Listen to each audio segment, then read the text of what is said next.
2024 metų BMW 530, nuvažiavęs 15 000 mylių, gavęs į priekinį dalį, bet iki balkių radiatorių lonžironų nėra daita.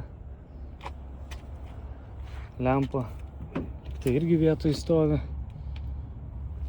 Diskas sugadintas, subraižytas, sparnas paėjęs, lapkričio 6 aukcionas, parsiduoda draudimo.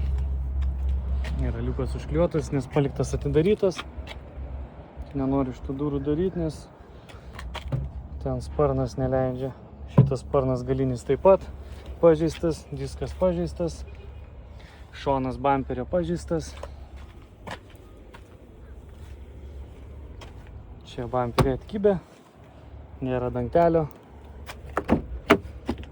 Pagalvės yra, draugai, iššokusios visos, yra Harman Kardon gera aparatūra.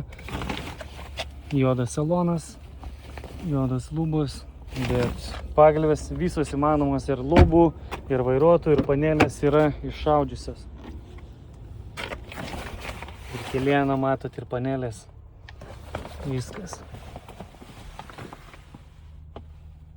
Didelis monitorius. Kaip suprantat, užvesti juos neis. Čia taip pat vadurės, matau, palenktos ir subraižytos. Šitoj pusėje lempos daužyta, bamperis